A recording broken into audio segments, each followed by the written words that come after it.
All right, welcome to Friday, March 4th. Hope you're having a great day so far. Today's reading will be Deuteronomy, chapters 16 through 19. Let's do 4 chapters today. These are fairly short, fairly easy reading. Should be a good day to catch up on one. Just a quick update. I'm not sure if we talked about this yesterday, but we're going to stop live streaming our services on Facebook. We're going to stop putting this video's link on Facebook and just have it really just be on YouTube and not live. It'll be a little bit later. Now, as you see me here, you probably think, Oregon State fan. This is an old sweatshirt. I was working on my car tonight and didn't change. I have completely checked out of college football, as most of you know. And All right, so we start chapter 16. We have the 3 main feasts. It's interesting, Kirk. Of these 3 feasts, the men were supposed to go to Jerusalem. Passover would have them there for the crucifixion. The Feast of Tabernacles, I believe, would have them there for the resurrection. And then Pentecost would have them there for Pentecost, 50 days later. Sometimes we don't exactly know why God's telling us to do something. He told them to do it. I would have put them there for the greatest events in human history. Chapter 17, of course, it starts out, we don't want to sacrifice things that we don't want or sacrifice that which is free. Notice here also that there's a death sentence, but a death sentence couldn't be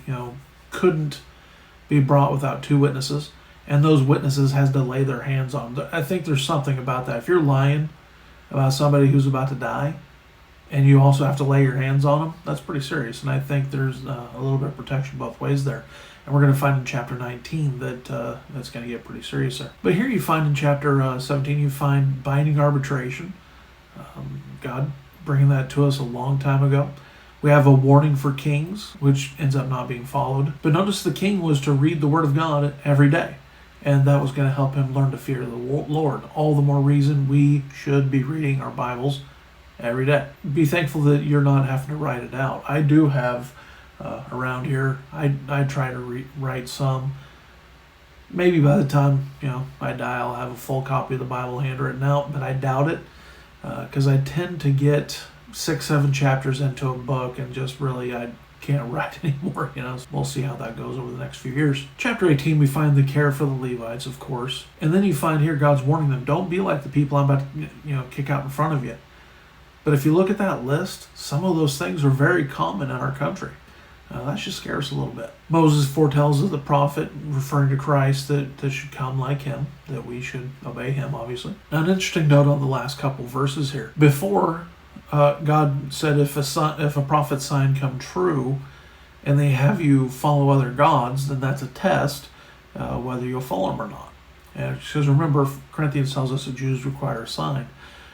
Here, if the thing comes to pass, it says it's of the Lord. And some people point out this contradiction. It's not a contradiction. Because this chapter doesn't mention if the prophet tries to have them follow other gods. If that happens, then yes, it wasn't of the Lord. So, no problems. Again. All right, in chapter 19, we find that God is tough, but fair. Also notice here towards the end, one of my favorite parts of the Bible. If you were to falsely accuse somebody, whatever punishment there is for that person that gets falsely accused, that you're trying to get them with, when it's proved that you have brought false witness, that exact same sentence was to come onto you. I think that's great. We need to get back to that one. You shouldn't be able to just make an accusation willy-nilly without some sort of consequence of something coming back to you. All right. Well, I hope you enjoy your Friday. Looking forward to this weekend. Have a great day.